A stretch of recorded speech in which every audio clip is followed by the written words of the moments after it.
You're listening to the Options Insider Radio Network. For more quality options programs, visit www.theoptionsinsider.com or search for Options Insider Radio Network in your podcast provider of choice. Listeners can also access all of our programming through our mobile app, available in iTunes and on Google Play. Don't forget to follow along with your favorite programs and submit your own questions for the hosts at twitter.com/options, facebook.com/theoptionsinsider, or via questions at theoptionsinsider.com. And now, it's time for the show that breaks down the options market. From unusual activity alerts to market analysis, strategy overviews, listener questions, and much more. If it involves puts and calls, then our all-star panel will break it down. It's time to hit the option block with your host, Mark Longo from the Options Insider Media Group, and co-hosts Uncle Mike Tussaw from RCM Asset Management, Andrew the Rock Lobster Giovinazzi from OptionPit.com, and Mark the Greasy Meatball Sebastian from OptionPit.com. And now, get ready to hit the option block. All right, everybody. That rocking tune means it's time, once again, for a little program we like to call around here the Option Block. My name is Mark Longo from the OptionsInsider.com, as well as, of course, from the ever-exciting Options Insider Radio Network. Quite a few, a legion, a plethora of programs for your listening pleasure. Whole bunch of places you can find those, including wherever you found this show right now, probably via your iTunes, maybe our website, or, of course, via all the other podcatchers out there, the Pocket Cast, the Google Podcast, all that fun stuff. Or, of course, if you want to just mainline our stuff, our app, also out there, available via iOS, Android, and the ever-popular, I'm sure it's surging, Fire OS, so you can get it in all those places. I was just walking through the app with somebody today, and they were surprised at all the various features it has out there. You can build playlists, you can download stuff for offline listening, all kinds of cool stuff. You can even hit us up with your questions and comments via the app. So if you haven't grabbed it for a while, maybe you're like the legions of people out there who's just sick to death of the iTunes podcast app. It's terrible. It's broken. Even after all these iterations, I just break it more.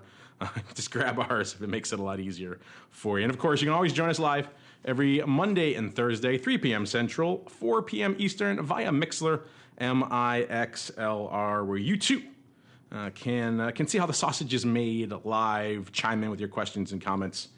We do love to hear from you guys. And speaking of the guys, joining me on the old program today, once again, the Rock Lobster on hiatus, on assignment over there in the great, great kingdom of Maine. But we are joined by the Greasy Meatball himself, Mr. Mark Sebastian. It's been a while since he's been on the old Option Block program. Mr. Meatball, welcome back to the program. And what playground are you beaming in from today, sir? Oh, beautiful Ames Elementary. Yeah, I sent Andrew on dock duty today, so he's busy installing his dock and hanging out with his 21 relatives at his house right now.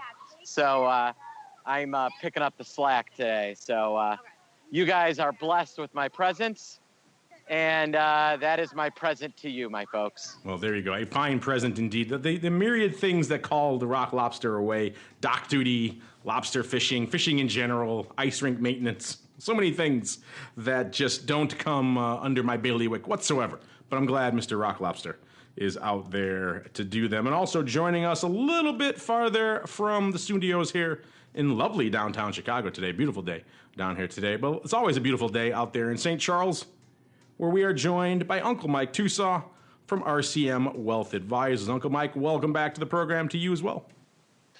Hey, I didn't know that you get to skip the show for dock duty. I mean, I'm not putting my dock in for another couple of weeks because we have a flowing river, and the river's always high this time of year. So, heck, I'm going to take the day off when I get to put my dock in. Uh-oh, bad ideas. Bad ideas going all around the show here. Before these ideas get out there any further, let's just keep on rolling right on into the trading block. It's time to break down the latest topics, trades, and trends in the world of options. It's time for the Trading Block. All right, everybody. That music means it's time for the Trading Block, the portion of the show where we break down what was moving, shaking, rocking, and or rolling in today's market activity. and it was an interesting one on the street. We've been talking for a while now. Didn't get a chance to talk about it on Friday, of course, because all of the markets are closed, so our network was off as well. You got some fun best ofs in the old feed, so if you were feeling left out, don't worry. We got you covered. We got you covered for your commute or whatever else it is you're doing while you're listening. Today, though, we were talking a lot last week about how, Vol VIX was creeping inexorably north. What was driving some of that? Was it Europeans? Was it the Moab? Was it kind of all of the above? The saber rattling over there with Korea. We're seeing, the VIX cash finally catching up to what the futures have been saying for some time. Today, taking a little bit, giving a little bit of that back, I should say, right about 1468, 70 or so, off about a point and a quarter, a little more than that. I won't bother you. Well, of course, Meatball's on. I should do it, though. I percent of a percent, so 8% on the day. I know how much he loves that. That's as most of the major indices. We're in rally-ho mode for most of the session, closing up nearly a full percent in the S&P, about 19 handles and change. So that's about 0.8% or so. A little bit more in the Dow, about the same level out there in the Q. So let's start in that vol story, because it has been interesting, and also because we didn't really get a chance to talk about it on Friday on Vol. I will say this, though, almost called you Rock Lobster. I apologize. Mr. Greasy Meatball, all of us across the board were crazy wrong in our crystal balls. Good thing there was no show, because we were all about 2.5 to 3 handles too low on Friday. Yeah, no kidding. Yeah, they absolutely, they'd been bidding up, and then today they just obliterated. Most notably, April got slashed. April was so overpriced. It's nice to see some of that pressure finally coming off of the April contract. May is now about even with the regular VIX. So I would note, though, that some of the options activity really points toward these French elections being an issue. We had a buyer, and this is a huge for a weekly trade. We had a buyer of 42,000 of the April expiring on the 26th, 23 calls, playing a quarter toward the end of the day today. So lots of other stuff going on. That April 26 contract seems to be just the price action there, the fact that it's more expensive than regular, I believe it's more expensive than regular April. It's definitely more expensive than standard May. That seems to be where the inflection point is, where the fear is coming from. I think, if you look at the way, think of volatility as sprinting. You sprint for a certain period of time. You need to stop and catch your breath. Take it easy for a second before you sprint further. So today seemed like the big inhale of letting your things relax for a second before I think things probably continue a little higher later in the week. I think that going into elections over the weekend, Friday's VIX close will be higher than last Friday's. And, we didn't get a chance to talk about it last week, so maybe let's do a quick for all the Vol Views listeners who felt left out.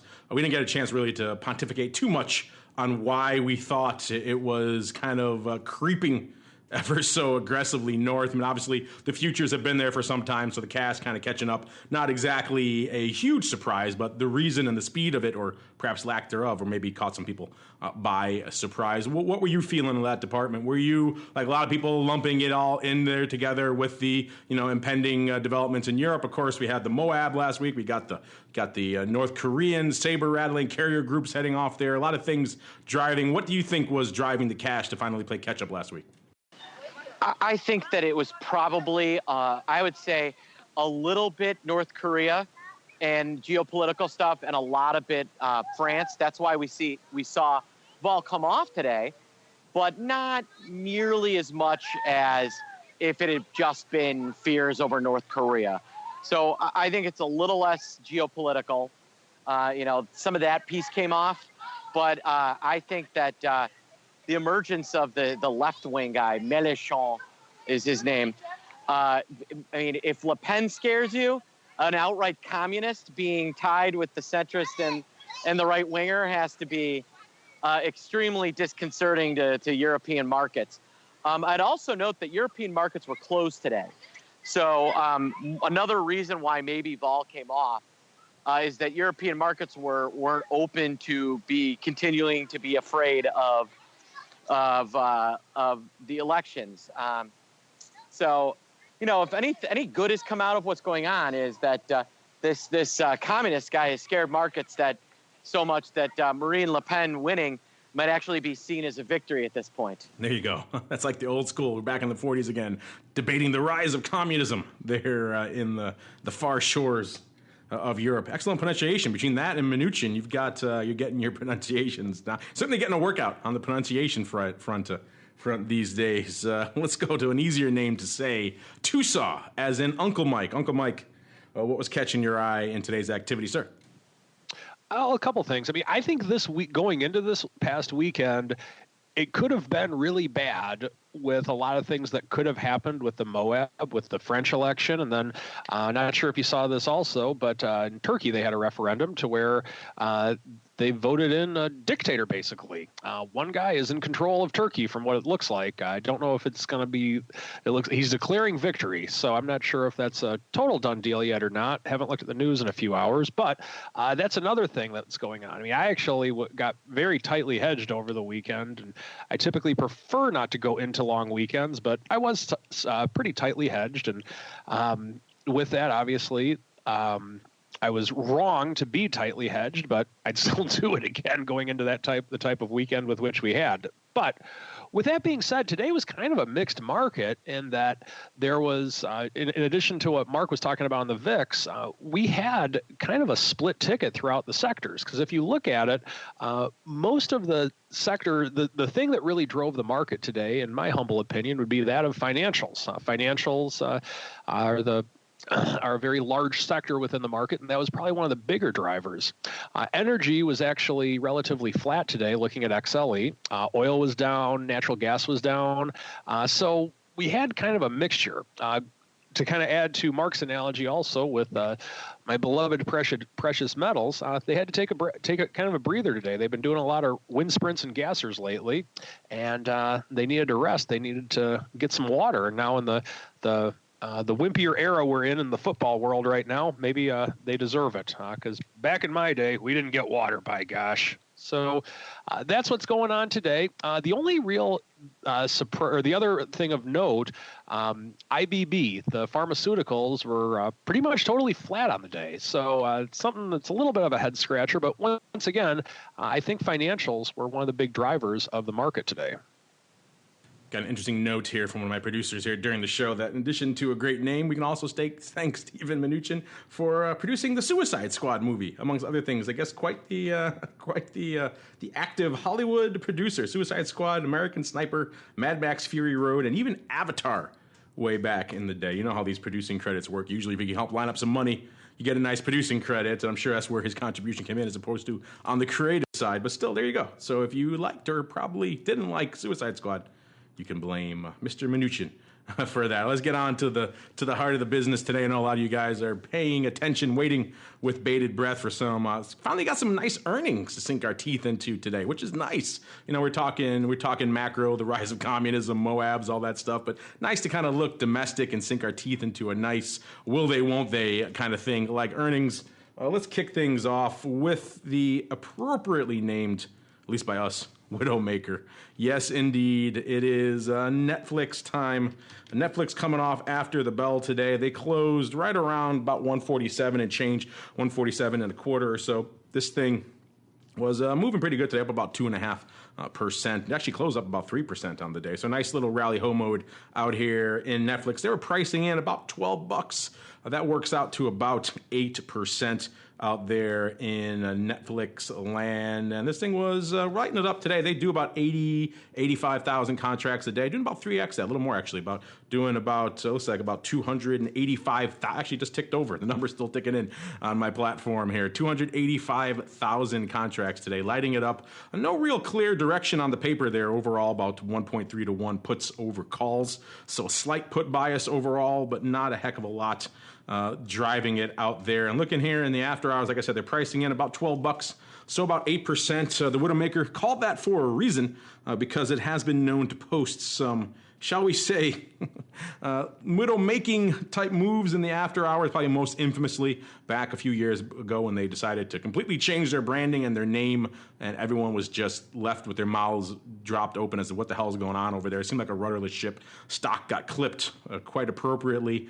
This time so far, it doesn't seem to be happening. We're seeing in the after hours right now, stock off about 2.5% as opposed to the 8%. The SOX that closed at around 447 and a quarter, right around 143.5 right now. So well shy of what they were pricing in so far. Maybe we're going to see a repeat of last cycle. I kind of thought cycles usually tend to start catching up to each other. If they keep underpricing the vol over every cycle after cycle, eventually they'll keep bringing it in, and eventually one of these names will blow out the door. Maybe a few of them will, and they'll start widening out those straddles again. I thought we'd be in a bit of a contraction period, and maybe people would start beating this cycle, but at least, again, only Netflix in the queue so far. But so far, if Netflix is an indicator, perhaps we're in for another quiet period. After all, if Netflix can't deliver, we'll see. But again, it's early hours here, and Netflix also got United Airlines coming out after the bell today as well. Of course, ticker symbol out there, UAL, closing today right around 70.5. A little bit more, actually about 70 and 3/4 or so out there. Up about 2.5%. That's the magic number out there today. It's a name that does about 15,000 contracts, doing over 2x that today, doing about 41,000 and change. About 1.5 to 1 puts over calls, so a slight put bias out there, even though nothing too aggressive. They were pricing in, so it closed about in that 70, 77 range or so, and they priced in about $2.50, about 3.5% out there. And so far, it seems like the number hasn't really come out. They haven't digested it yet because it's actually up slightly now, about 0.5%. So maybe the number just came out, but so far only trading up about 0.5%. So they priced in about 3.5%. We'll see if this one keeps moving or if this is indeed the another quiet start here to the earnings season. We got Bank of America too. Maybe we'll get to that towards that's coming out tomorrow. So maybe we'll get to that in the around the block. I don't know, Mr. Meatball, let's start with you. Are either of these two names really active in the pit chat today? I know you're super active hardcores in there, really like these names and ones that are coming out on earnings. Were these active? And if so, what were they doing? If not, what was catching their eye today? Well, UAL is such a headline name right now. It's hard to imagine that that's going to be driven very much by earnings.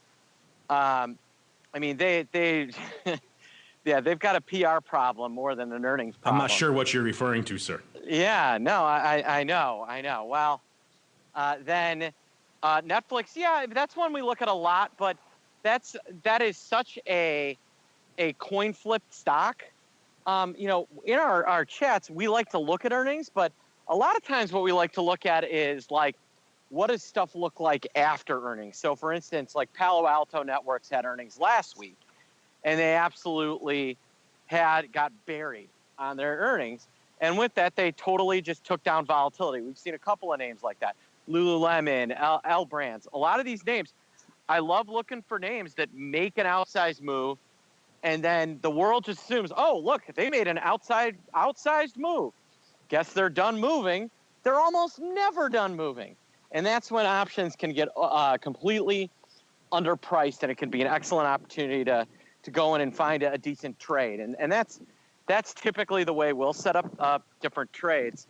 But, that doesn't mean that we won't play in an Apple or a Facebook where we've got enough historical earnings and some earnings consistency to kind of potentially find some edge one way or the other if we really have a conviction.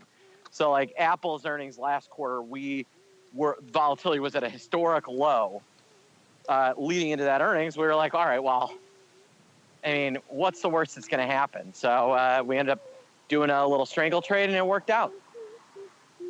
Yeah, speaking of Apple, some names are starting to become reminiscent of the old heyday of Apple, back in the day, a few years back when it was pushing 700 and everyone and their mother had to have it. And those calls ahead of earnings in particular would get so juicy and so rich, and you can get verticals and everything else off for very, very nice and attractive levels. Apple, not really in that camp so much anymore, but some other names trying to take that throne. Maybe Tesla certainly has exhibited some signs of that. We'll get to, of course, your guys' thoughts about Tesla in a little bit when we reveal our Tesla poll question results in a little bit later in the mail block. But first, Uncle Mike, any thoughts here for Netflix or United Airlines? Either of these kind of floating your boat, or anything else catching your eye right now in earnings season? A couple things on Netflix and United. With Netflix, it seems like that one's a Widowmaker. There's two constants with Mark Longo: Widowmakers and degenerates. I'm easy to please in that sense. What's that? I said I'm easy to please. Just give me some Widowmakers and degenerates, and I'm a happy man. You're good like that. So whether you're a degenerate premium seller or premium buyer, and with Netflix, what I think is going to happen with it for the time being is just kind of like we were talking about. It is the Widowmaker in a lot of ways, and that people will maybe sell premium going into earning, and then they get their faces ripped in. And it's usually Netflix and Priceline are the two Widowmakers on this show that we always talk about, and rightfully so. But right now, they're making, based on what it's doing at this point, it's making a widow out of the premium buyers based on the action after the market at this point. I'm showing it at around 145, and it closed on the day at 147.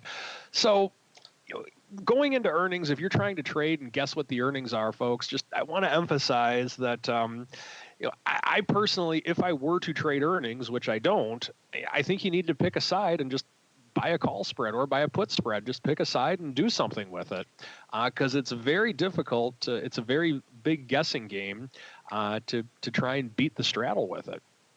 The other thing with earnings, just as we're kind of on this right now, is that one thing that I used to do with Apple all the time, and we talked about it, it seemed from show 100 to 250, would be when Apple had the extra juice in the calls, it was a phenomenal stock to be collared in, because if the market did go down, you were able to make the adjustments appropriately, because then vol would rise and you could adjust rather easily and still have a pretty large position in it and make the adjustments accordingly. But if it were to go up, well, you still make money. And the biggest complaint you get from your clients, or at least in my case, is how come I'm not making more money with Apple? Why are we doing these silly collars?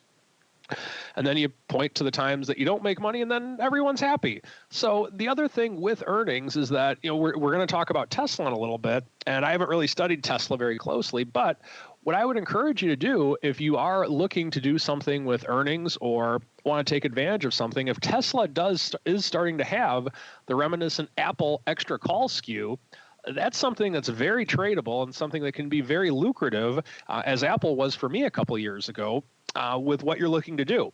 Now, here's the caveat of it. You have to like the stock and think the stock's going to go up. And if I felt that way about Tesla, I would do it. But unfortunately, I don't have that sentiment on Tesla. In terms of United, it's bad PR. No doubt about that. I don't think that earnings are going to really be much of an issue if you just say the word United to anybody out on the street right now. Everyone talks about how evil the airline industry is. And I don't know if you guys heard this today, but I guess Delta has raised their limit in response to that for how much money that they can give or how much compensation that they can give when someone gets bumped on a flight. So maybe overall this will be something that'll be good for the consumer, or the airline passenger, I should say, and that maybe when things go viral, people aren't going to take it anymore. Yes, certainly a lot going on. I think United is about to also release their CEO's bonus, which I think it comes out to about $13 million this year, if not more. So they're going to get a lot more bad PR for that. Probably about the amount they're going to have to pay to settle that lawsuit when all's said and done. So interesting timing on that. Speaking of interesting timing, our friends over there at at Zero Hedge, just tweeting out something interesting about Netflix. Netflix members have spent more than 500 million hours enjoying the films of Adam Sandler. That's in quotes, so they're saying that came right from the earnings call. So our friends at Netflix, or at Zero Hedges, they like to be, shall we say, on the far extreme. But that one caught my eye. Make of it what you will, as we keep on rolling right on into the Odd Block. It's time to break down the most interesting, unusual, and downright questionable options activity that's been identified by theoptionsinsider.com. It's time for the Odd Block.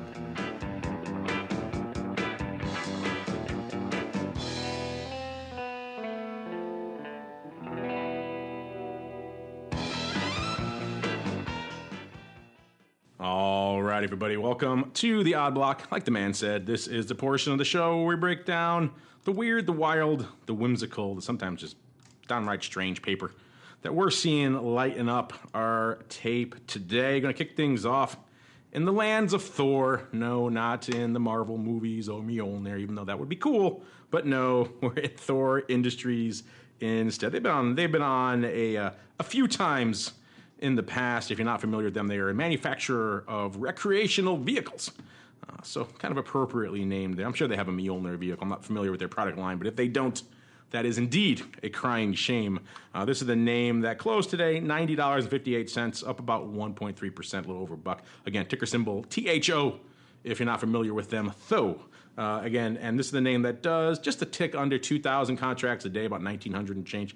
Doing about 12,000 today, so about 6x their ADV. 56.3 to 1 calls over puts. Yes, of that 12,262 contracts, only 214 were puts. All the rest came in the calls, and pretty much the lion's share of it coming in this one size vertical. In particular, it was the June par 05, so the June 100 105 call spread going up, starting the day, actually pretty much one big print of 5,672 paper, selling the 100s in June for $1.85, buying pretty much the same number of the 105s, paying 55 cents for those. So doing the whole thing net for $1.30. He's collecting to him.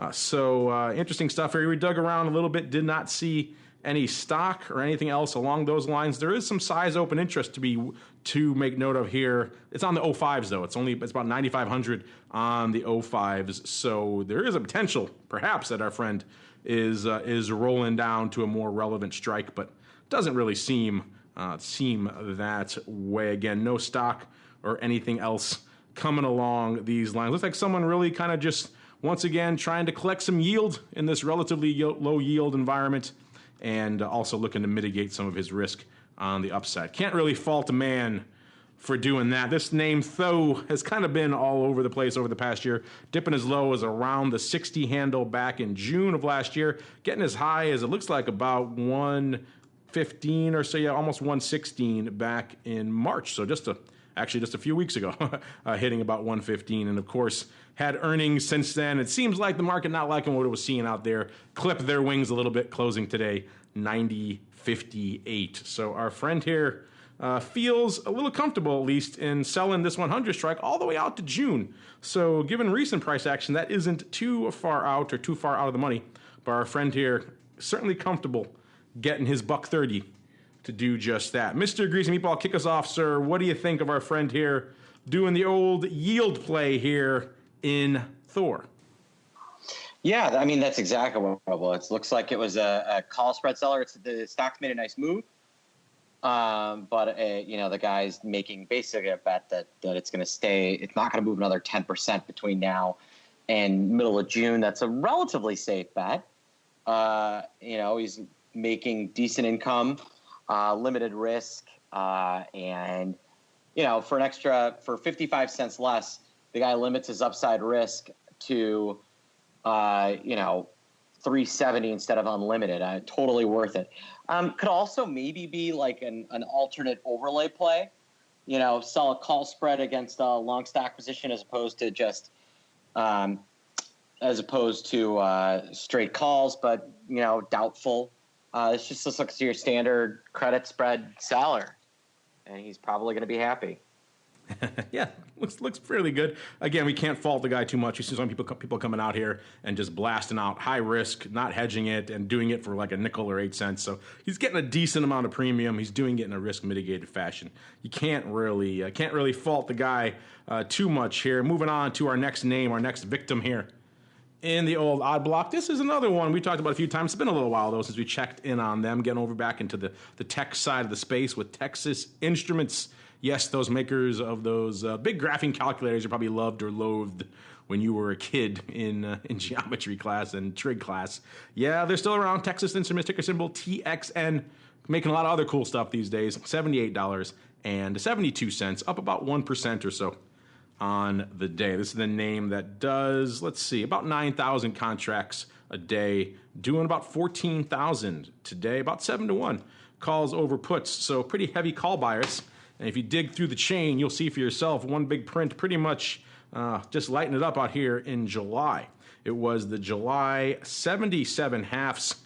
Customer coming in one pretty sizable block of 10,000 even, picking up the calls on a 56 Delta, so doing it tied to stock, obviously 10,000 calls, 365, and then dumping off a fair amount of stock to go with it. Again, looks like Delta neutral as opposed to 1-to-1. The open interest, just 854 contracts, so no closing end, doesn't appear to be a roll or anything else like that. So, obviously a couple of ways we could potentially break this down. The most obvious way, the way we usually intuit something like this, is someone coming in looking for a little bit of a pop, a little bit of a party, a little bit of some movement, some volatility in a name like this. Again, when you're doing this Delta neutral, you're essentially coming out and buying vol in July in Texas Instruments. So you need this thing to rock and roll and do it pretty aggressively.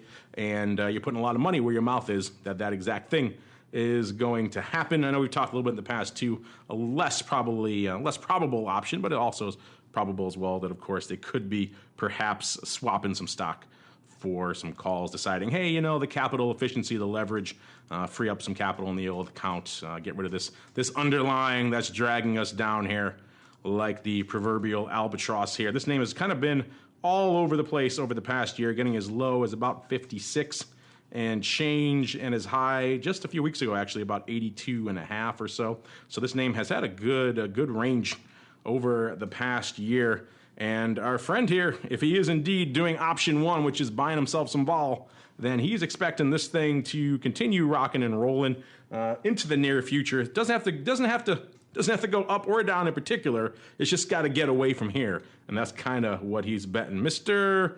I almost called you Rock Lobster again. I got it in my brain. Mr. Greasy Meatball, what's your play? What's your call here on our friend? Looks like, are you feeling he's buying vol, or you think he's maybe doing a little bit more stock replacement out here? I mean, it looks like a vol buy. I mean, that's if you look at it, that's kind of the way it's structured. But obviously, tough to tell. It's definitely opening, so it's either a stock replacement or a straight vol buy. I mean, it's got the characteristics of a vol buy. It's right at the money. That's where those things usually are. But obviously, it's hard to know for sure. Yep, that's the fun of the odd block. We never know for sure, at least until the next day. And even then, with the OI, it doesn't tell you the whole picture. But we can reasonably usually intuit what these folks are up to. Speaking of reasonably intuiting things, this ticker is a hard one to reasonably intuit. We're talking Fez. No, they're not the makers of fine Moroccan headwear, even though that would be awesome. No, they are indeed the SPDR Euro STOXX 50 ETF. Again, ticker Fez, FEZ, closing $35.83, up about 0.5% or so. We've talked about these guys before. This ticker has raised its ugly head here in the past. This is the name that does about 17,000 contracts and change, doing nearly 60,000 today. 19-1. This time puts in the driver's seat, puts over calls out here. Looks like we got a nice little vertical to wrap us up out here in good old Fez. Coming up in the April, actually in the weekly, so expiring April 28th as opposed to the regular old monthlies. Looks like paper coming in, buying some size vertical put spreads. In particular, it was the April, again, expiring on the 28th, 35.5 puts, doing those, buying those 28,000 times, paying a whopping 75 cents for those bad boys. Against those, selling pretty much the same amount, 28,000, selling those of the 33 puts for a dime. So again, doing the whole thing net for 65 cents. No ratios unless you count the one extra contract that went up on the 35.5 line, in which case there was one extra contract ratio. But that aside, yeah, doing it pretty much straight up 1-to-1, 28,000 times. No open interest really to speak of on either strike, so they're not rolling, not adjusting, anything along those lines. Also didn't see any real stock or anything else going up against this. So this appears to be what it looks like. Again, if you've been following the Eurozone, we talking about at the top of the show, there is some potential uncertainty out there in the near future. It looks like one of our friends out here putting his money where his mouth is, buying a pretty sizable near-term hedge against some of that craziness out there with Le Pen and the gang coming up pretty soon. French elections, again, taking place on the 23rd, so that would fall well within the expiration cycle of these options. And not a small position either. 28,000 contracts. Our friend here clearly participating or perhaps planning against some bad stuff coming to pass out here. It's a name that's kind of been on an interesting range of late, hitting as low as about 28.5 or so back in mid to late summer of last year before rallying all the way up to about 36.5 or so just a few weeks ago, actually. So this thing has kind of had an interesting range, and our friend here concerned or just hedging against the notion that it may indeed retrace some of those lows under all this madness happening out there in France. Mark, take us home here. We kicked it off, started talking about the French elections. What do you think here about this fairly sizable put spread here in Fez? I mean, it's a pure play on the French election. If you look at the timing, on everything, and let's talk about the fact that Fez had been a relatively obscure ETF and is now trading 2 million contracts a day, and the options open interest has gone from has ballooned to almost 1 million contracts. There is some serious interest in this ETF. If anything good has come out of it, a legitimate way to trade the Euro STOXX 50 in the U.S. may be the net benefit of this whole Euro trade. There you go. The rise of communism in Europe has a winner, and that is everyone who's always complaining to us, particularly on vol views. Hey, we want to get something a little bit more Euro-centric, want to get a little bit more vol in Europe, a little bit more exposure to European liquidity or volatility or both, and kind of lamenting the lack of some size and OI and volume and liquidity out there in products like VStock, like Mark just said, maybe the rise of Fez, as inappropriately named as perhaps it is. How great would it be to have this a size Fez maker out there? But that said, the explosion of interest in and liquidity out there in Fez maybe will open up some opportunities. This kind of reminds me of what we saw a few years back with VStoxx in particular, back around the Ukrainian crisis. We saw a huge interest in, of course, spread trading between VIX and VStoxx, and also just an increase in size and open interest and liquidity out there in VStoxx. It couldn't really maintain it after that crisis went away. Hopefully Fez will be able to at least maintain some of this action out there, because there's some people out there who want a liquid alternative, particularly that can expose them a little bit more to vol in Europe. And so who knows, perhaps Fez, like you said, Mr. Meatball, will be the ultimate winner of all the turmoil out there in good old Europe. Speaking of turmoil, it's time to turn over the show to exactly that, because it's time for your questions. It's time for the mail block. It's time to take your seat on the All-Star panel as we read your emails, tweets, Facebook messages, website comments, and much more. It's time for the Mail Block. All right, everybody, welcome to the Mail Block. Like the man said, this is the portion of the show where you guys take the reins with your questions, your comments, all your fun insights. We also get to ask you guys some questions every now and then, like we do every week with our question of the week. We were so busy today, we didn't get a chance to put one out ahead of time before the show, but we can still pay off your one from last week. A lot of people chiming in on this one, as, of course, Tesla tends to bring them out of the woodwork. We asked you guys right around last week, of course, at the time we posted it last Monday, Tesla was threatening the 315 levels, right around 314 and change, I believe. Of course, today closing, taking it on the chin a bit today, off nearly a full percent, right around 301.5. So that 315 level looking like a distant memory. But that said, we asked you guys, would you rather buy the 1 month 300 put, again with the stock right around 315, buy the 1 month 330 call? I know you premium harvesters are out there, so we asked, would you guys rather sell the 1 month 300 put, or would you rather stay the heck away from this crazy thing? Let's start with you, Mr. Meatball. You didn't get a chance to weigh in on this last week. What would your choice be? Maybe hindsight being 2020 in this one, and then what do you think won our poll ultimately? All right, let me review the options again. It's buy the 1 month 300 put, buy the 1 month 330 call, sell the 1 month 300 put, or stay the heck away from it. Again, when we crafted this, the stock was around 315. Obviously, a little bit of underlying movement since then. Wow. I mean, I would definitely generally go stay against it, but if I was forced to put a position on one way or the other, there's just so much musk love right now. I'd even though I disagree with it, I'd probably be looking at buying the 330 call. Interesting. Uncle Mike, I know you were leaning that way last week as well. Did your opinion, obviously hindsight being 2020, are you still keeping with that?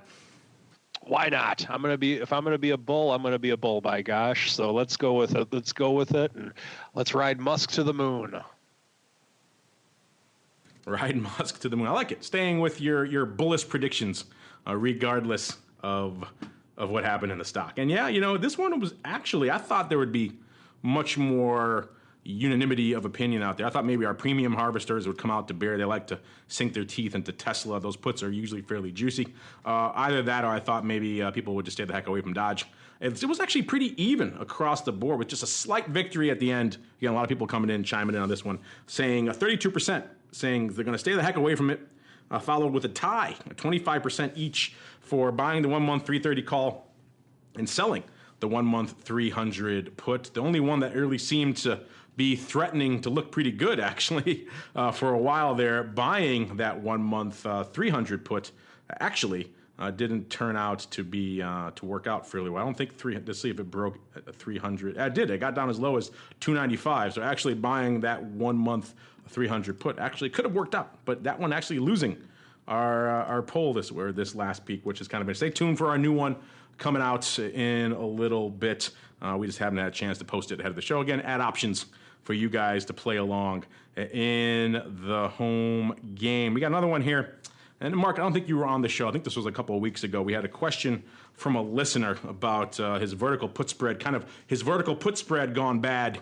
And a lot of you wrote in since then with questions about what the heck was going on out there. I'll just recap the question for you, Mark, as well as for you, the listeners who may have missed it, as well as the questions everybody else had about this particular issue. It seemed to scare some people, which I guess is good. People are paying attention. People are realizing that, again, this is kind of a bit of an aberrant case, but still, it was good, a good learning lesson, a good teaching moment for everyone involved. This question came a couple of weeks ago. It was from, I believe, Game Day Dog, and he wrote, my vertical put spread went bad. He said, I bought 3 options at 61.5, sold 3 at 62.5, so he sold the vertical put spread in Lulu, of course, Lulu. Yesterday, it gapped down to 50. So he wrote in, he's saying, I now have 200 shares of Lulu in my account, plus 3 put options at 61.5, and then short 1, so I'm long 1, 3 put options, 61.5, short 1 at 62.5, plus the 200 shares in his account. He says, I thought it was a $300 max spread. What do I have to do? What's going on? I'm getting all these other numbers in the account. He sent some other things in after that, because we initially assumed, obviously, that he got assigned. He initially wrote some other things in subsequent to that, made it seem like he maybe had done it himself. But I think, judging from all his emails, it seems like the most obvious answer is still that he got assigned out here. So we're going to proceed on that basis, even though some of the other ones may be making that a little bit confusing. That's probably why you guys are so confused out here. We got a bunch of questions. Let's start off. Elio asking, hey, I'm confused. How did that guy end up with only 2 of his short puts getting assigned to him? If he was short 3, shouldn't all of them have been assigned? Let's start there. The mysteries of assignment. A lot of people asking that same or similar variations of that question. Again, he was short 3 puts, and he ended up getting assigned on 2. They're like, if he was short 3, I thought you're supposed to get assigned on 3. Well, that's actually not how the system works. This is, I should point out again, this is a bit of an aberrant case. This gets back to that kind of gap risk we hear every now and then with options. This was a case where Lulu literally gapped down, and in those environments, people are scrambling to get short whatever they can, and oftentimes that means exercising put options early just to get some short exposure to the stock, and that's exactly what happened here. Remember, exercising a put early is really never that good of a thing, because you're giving up all that time value unless you can't get short any other way. Then they're willing to pay that price to do it. So usually when this happens, it's actually a good thing for you, because they're doing it early, not really making sense from their perspective unless they really need to get short. But that said, that whole process, that assignment thing, still a bit of a mystery. Those are randomly assigned. So if you decide to exercise your options, let's say someone decided to exercise probably more than 2, those are randomly assigned amongst all the shorts out there. And our friend here, who was short only 3, got 2 of them assigned against him. Again, that probably shows how many puts got exercised on that day to capture that gap risk to the downside. I don't know, maybe, Mark, again, you missed the initial question. Maybe we'll put it out to you, because I'm sure you've had similar questions over there at Option Pit, just about the nuances of assignment and all the issues that can go into that and the mysteries of getting assigned. And also, the fact that this guy, he still has the stock. So it wasn't the end of the world for him. But still, interesting, crazy case. Any thoughts here for our friend Elio, who's confused? We'll start off with him. How the hell this guy got assigned only 2 out of 3? Well, yeah, I mean, when puts get deeply in the money, if the amount of interest received can be greater than the amount of the value of the call, you may get early assigned. Could be that somebody needed the stock against a short position. There's all sorts of reasons why he got assigned. And then, yeah, assignment is random. It's against it's on a wheel. It's equal. So, it's not like they can assign somebody exercises 1,000 contracts, one person gets assigned on 1,000. They take that 1,000, they run them through a wheel, starting with somebody.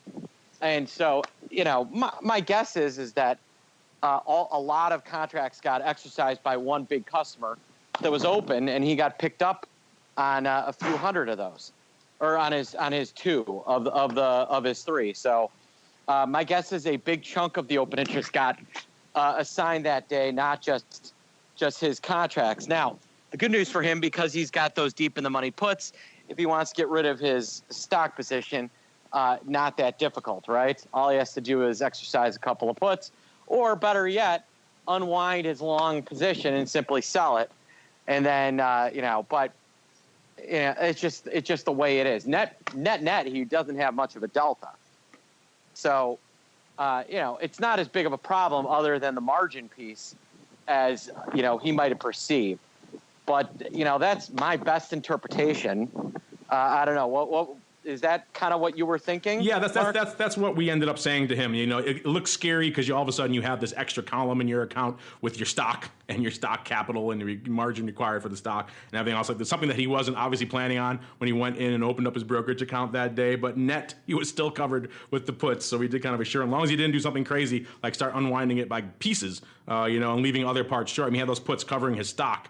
If he got rid of the stock, for example, all of a sudden he's sitting on those puts. If Lulu had a nice rebound, that would have been very costly for him. But yeah, it's funny. That also goes to show you this guy's just sitting on a 3 lot, and he got 2/3 of his open interest assigned to him. That shows how many puts were getting exercised that day. Quite a few. If you're getting hit up on your 3 lot, 2/3, that means people were gobbling up. Again, not surprising. Lulu taking it on the chin. You got to get short where you can. Another question on this one came from Ad Jack. He wanted to know, hey, you guys answered a question from Game Day Dog back on Tuesday's episode about a put spread gone bad.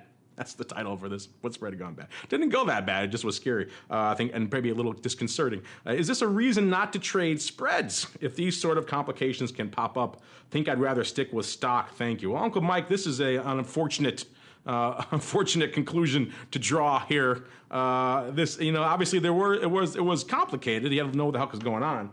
But I think the message of the day here is still that the spread still worked. In fact, I think you were the ones who were mentioning last time when we discussed this question about the fact that he still had those puts. What would you have to say for our friend here, Adjack? Sounds like he needs a little bit of talking back away from the ledge of abandoning option spreads. No, I can understand how it can be scary a little bit, and you can see how something could be complicated at first. But in reality, what I always tell people, whenever you get assigned, 99% of the time, this is the first action with which you need to take. Say thank you, because most of the time it's a good thing. I mean, there's always times where it's not, but there's special situations. But if you're a retail trader, I've never, unless there's a margin issue, of course, but then you just have to deal with the margin issue and close out the position. But the message that I want to say is that probably 99.9% of the time, it's a good thing. And that 0.1% of the time that it's a bad thing, once again, it's a special situation. And that special situation, it would be like maybe if there's a dividend involved and you're in a spread, but you need to be aware of that special situation before you get into the trade. So my message would be this, is that knowledge stamps out ignorance, and it also stamps out fear. So what I would recommend doing is really educating yourself on the nuances of exercise and assignment. And there's plenty of material out there. And if you need more material, call up Sebastian. He can help you find some. And it's one where once you have the knowledge of what the rules are, then it's really something to where, okay, if I get assigned, then that's a good thing, because then I'll just do this, this, this, and this. And once you actually know what the process is, what it's about, what the actions you need to take, it's really not that big of a deal at all. So what I would recommend doing is just having an understanding of the rules for exercise and assignment. And once that's the case, I mean, believe me, I stare at a screen all day. I'm looking at numbers all day. And I have many fears, and I have many, I wrestle with greed and fear all day. I trade options. That's the way that my life is. But I would say that fear of assignment on short options is probably maybe a 1 on the scale of 1 to 100 with the fears that I have. And the only reason that I'm saying 1 is because I'm sure there's some fear in some way, because, sometimes it is a pain in the butt. But with that, once you have some knowledge of how it works, you will not be fearful of it. Yeah, especially if you're going to trade dark side, short spreads, short anything, you should know how that assignment process works, just so you're not caught unawares, like a friend and some of our listeners were here. There, I got one more on this here. We got so many on this one particular question. This one comes from Tony Rather. He says, "Fun show." Thank you, Tony. Thanks to you and Rock Lobster and Uncle Mike. No love for the meatball there. For educating, informing, and educating us each week. I have a follow-up to the listener mail question from last show. Obviously, this came in a week or two ago, in which the listener and Uncle Mike said he was long stock against his put spread.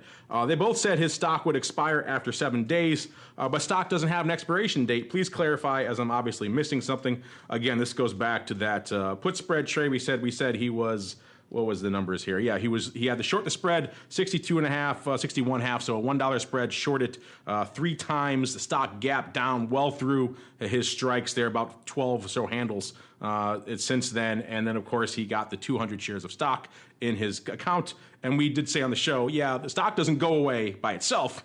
But in this scenario, because he had those 3 still deep in the money puts now against it, 2 of them are going to call that stock away. And so he's going to be, essentially that stock is going to go away automatically. He doesn't have to do anything, which is, again, one of the reasons why we said, take a deep breath. It's okay.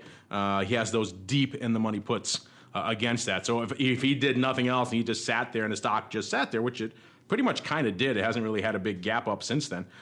So he kind of was in a good position. So he had a couple more days to expiration there. Yeah, if everything went, again, options are automatically exercised if they're more than a penny in the money. These were well more than a penny in the money. So those long puts, the 1-to-1 will wipe each other out, obviously, because that's a short one-time put spread. He's got 2 long puts left over, which neatly fit against the stock. That wipes it all up together in a nice little package, takes it away, and he's good to go. Again, selling the stock at that strike where he had the long puts. In this case, it was 61.5. So, yeah, he was good. Stock by itself doesn't expire. When you got puts against them that are going to be exercised, then automatically exercise, we say really here, then yeah, that's why that stock was going away. Good questions from everybody. Oh, really quickly, we got someone in the chat asking about transcripts. So we get this question every now and then. We've looked into it a few times just because people want transcripts. I get it. I understand it. You missed a show, you want to go looking for something, maybe you want to search for a particular keyword. I get it. We just put so much volume out there in terms of shows that really it would be cost prohibitive for us to transcribe every one of our shows. We have looked into that in the past.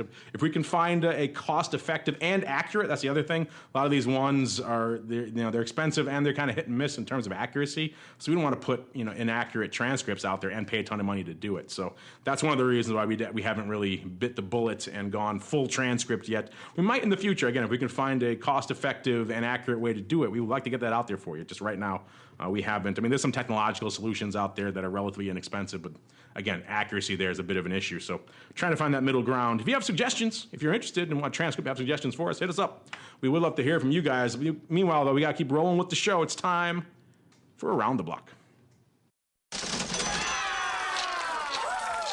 It's time to tell you what we'll be watching on our trading screens until the next episode. It's time for Around the Block.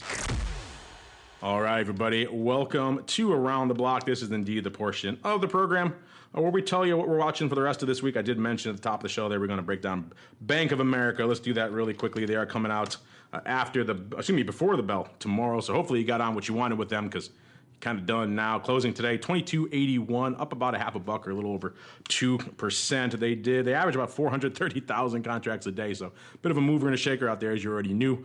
They're always on our top 10 most actives pretty much every day on the site. About 674,000 contracts today, so pretty sizable, about 2.7 to 1. Calls over puts, again, they're pricing in about 70 cents, so about 3% or so is what they're pricing in for a move.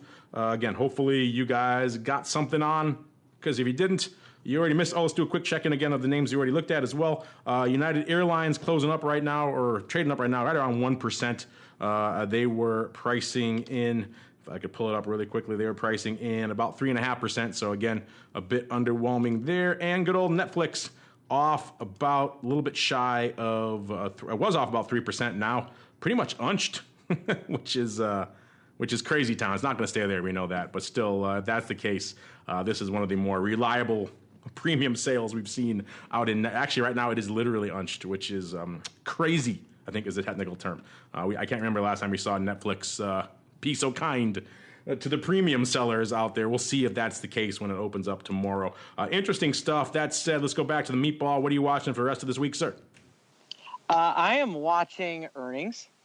I'm watching French polling data. I'm going to be watching the Un Man out of the Korean Peninsula. And then I'm going to be watching VIX and VVIX, I think, and VSTOXX, how kind of that whole curve shifts. One thing that I think is going to be fascinating, so April's coming off on Wednesday. What happens to the VIX futures curve? Because we're still going to have a couple of days until French elections. And so what's going to happen? And I think that's going to be kind of the interesting story. And is this will really be the first time that we've got liquid weekly options into a kind of a major event. What's going to happen with the weekly VIX options on the April 26th contract? How do those move and what happens? That's going to be, I think, the two stories that are going to be worth following.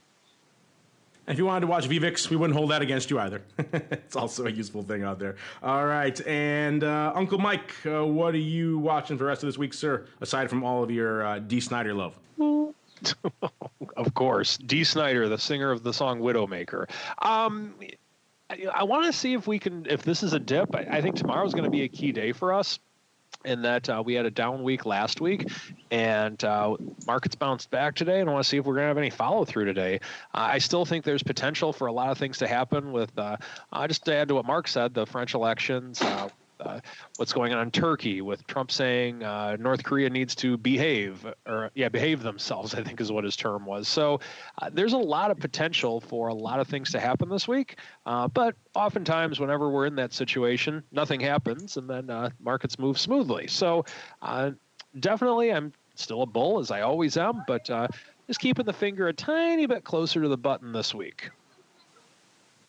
Uh-oh, close to the button. Scary verbiage there, sir, in these heady days. All right, that music means we've come to the close of another epic journey through the world of options. Listeners, touched on a lot of fun ones today. Netflix, Bank of America, United Airlines. Of course, good old VIX raising his ugly head yet again. Thor coming up on the old show again. Texas Instruments, and even Fez, makers of fine Moroccan headwear. And of course, your questions all want to know everything there is to know about put spreads and assignment. We got deep down that rabbit hole, as well as, of course, your thoughts on Tesla. Some surprising results there. Don't worry, we'll have our next question out forthwith, immediately after the show, for you guys who'd like to chime in on those. And before we go, let me check back around the horn one last time.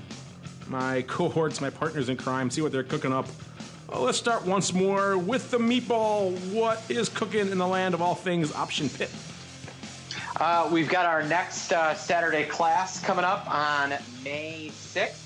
It's going to be the Condor Intensive. So if you want to spend 4 hours digging into what makes a good iron condor, how to set them up directionally, non-directionally, how to buy an iron condor and sell an iron condor, this is the course for you. Go to optionpit.com/events.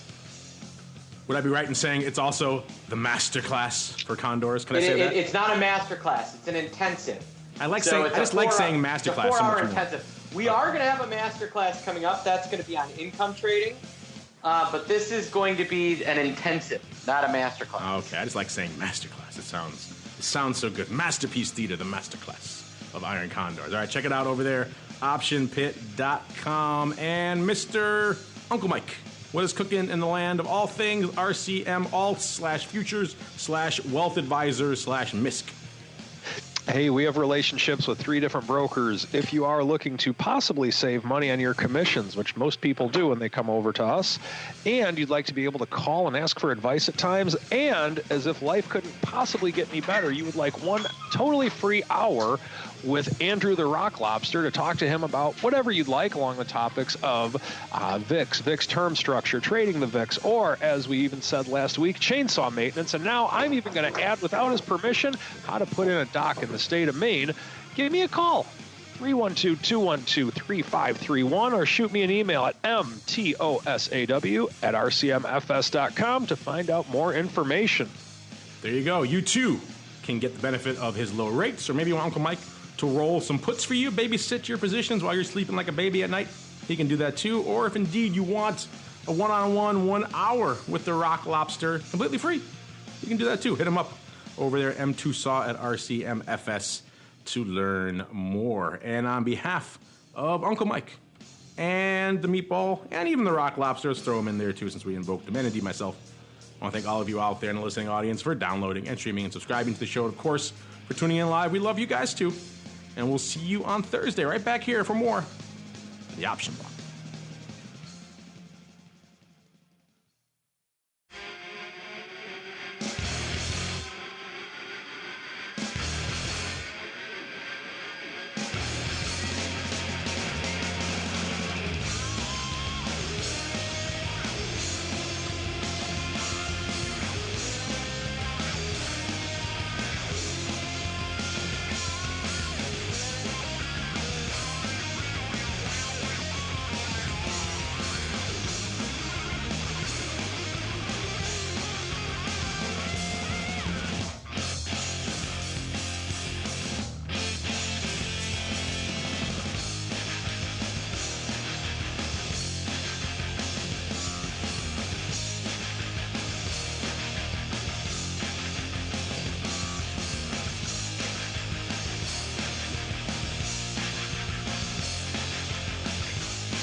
The preceding program was a production of the Options Insider Radio Network. For more quality options programs, visit www.theoptionsinsider.com or search for Options Insider Radio Network in your podcast provider of choice. Listeners can also access all of our programming through our mobile app, available in iTunes and on Google Play.